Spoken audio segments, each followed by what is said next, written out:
Visi mes ieškome vertės, ypač kai kalba eina apie investavimą. Žinoma, kai tik pradedi investuoti, labiausiai akį traukia stiprus ir didelis augimas. Šioje vietoje laimi technologinės kompanijos. Nieko nuostabaus, kai grafikai paskutiniu metu atrodo būtent taip. Štai mūsų mikroprocesorių gamintojas Taiwan Semiconductors arba TSMC. Štai Facebookas. Ir kai jau kalbame apie augimą, kaipgi be Nvidios. Visgi daugumą jų pamačius atsiranda tokia mintis. Jeigu būčiau pirkęs prieš X, Y, Z metų, tai dabar būčiau praturtėjęs. Arba jeigu dabar staiga nukristų jų kainą, tai tikrai užsipirčiau. Pažiūrėk į šį grafiką. Įspūdingas augimas per paskutinius metus ir staigus kritimas paskutiniu metu. Apie 34% kritimas per porą savaičių. Atspėsi, kokia čia kompanija? Duosiu užuominą, tai irgi technologinė kompanija ir tikėtina apie ją girdėjai. Kalbu apie CrowdStrike kompaniją. Čia kompanija, kurios dėka visai nesenai nustojo veikti daugiau nei 8 milijonai kompiuterių su Windows operacinėmis sistemomis ir gan didelis kiekis žmonių gavo papildomą penktadienį kaip atostogas, nes tiesiog negalėjo dirbti. Taigi techniškai turime kompaniją atitinkančią kriterijus, kurie potencialiai sudomins naujokus investuotojus. Nusprendžiau šiandien aptarti šią kompaniją ir pažiūrėti, ar tai galimai gera investicija, kuri vėl šaus į savo all-time high, ar čia visgi toks krentantis peilis, kurio jokiais būdais nereikėtų gaudyti. Jeigu pirmą kartą atsidūrė šiame kanale, tai susipažinkim. Aš esu Emilis, čia atkeliavai į Financial Lithuanians, kur su kitais kūrėjais pristatome daug finansų pobūdžio turinio. O dabar toliau keliaujame su šiandienos video. CrowdStrike yra pirmaujanti, arba gal geriau sakyti, buvo pirmaujanti kibernetinio saugimo kompanija įkurta 2011 metais. Kompanija teikia pažangius debesijos pagrindų veikiančius apsaugos sprendimus, skirtus apsauganti organizacijas nuo kibernetinių grėsmių. CrowdStrike specializuojasi grėsmių aptikime, reagavimo į incidentus ir saugumo valdymo srityse. 2019 metais paskelbė savo IPO ir tapo viešai prekiaujama kompanija. Reiškia, visi galim nusipirkti kompanijos akcijų. Populiariausias produktas yra Falcon programinė įranga. Vienas pagrindinių programos bruožų ir privalumų yra, kad ji veikia operacinės sistemos giluminėme lygmenyje. Kitaip tariant, tai yra vienas pirmųjų procesų įsijungiančių sistemos paleidimo metu, kuris ieško ir nustato bet kokius neatitikimus, kurie gali būti identifikuoti kaip virusas, kaip įsilaužimas ar duomenų nutekinimas. Dėl savo pažangių technologijų, pačių technologinių sistemų, kurios analizuoja grėsmes ir tokiu būdu bando nuspėti potencialias ateities grėsmes, CrowdStrike užsitarnavo puikią vietą ne tik tarp verslo klientų, bet ir federalinėse, finansinėse bei edukacinėse institucijose. Kitaip tariant, jei yra dirbama su žmonių asmeniniais duomenimis arba konfidencialia informacija, CrowdStrike ateis į tam tikrą pagalbą. Tuo pačiu pagal atliktas apklausas CrowdStrike produktai pasižymi labai palankę nuomonę lyginant su kitais saugumo produktais. Apklausa, žinoma, daryta buvo prieš paskutinį pasaulinį rankinį stabdį.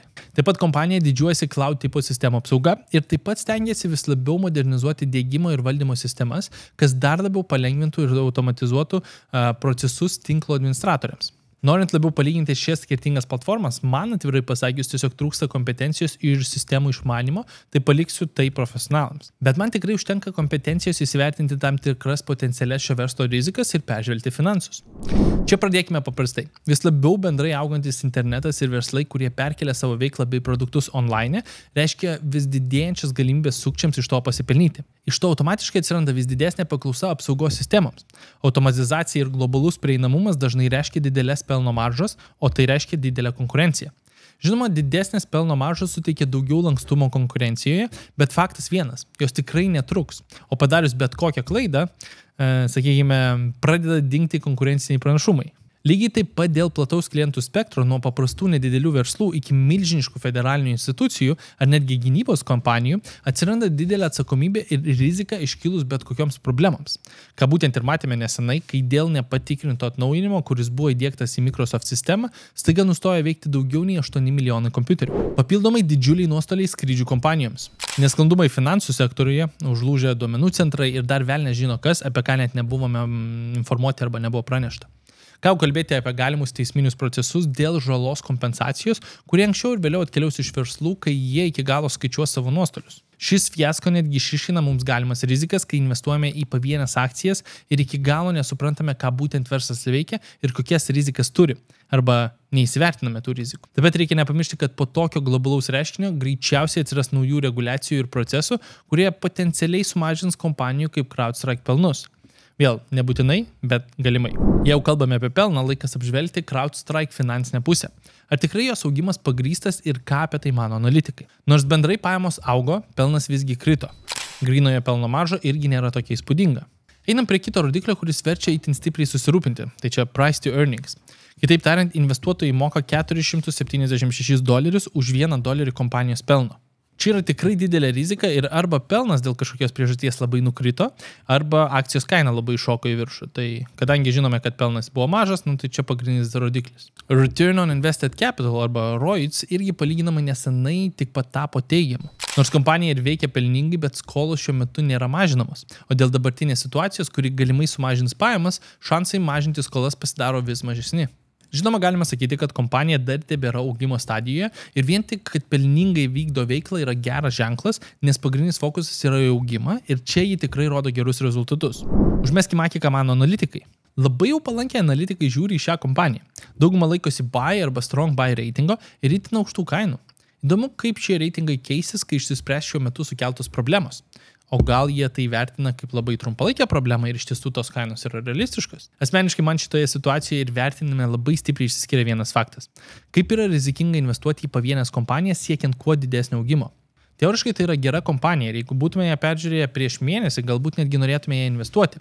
Visgi nutiko taip, kad sufeilino daug procesų ir to dėka buvo išleistas iki galo nepatvirtintas atnaujinimas, užlaužęs tuos pačius kompiuterius, kuriuos turėjo apsaugoti. Čia išlenda problemos dėl vadovybės ir kokybės valdymo.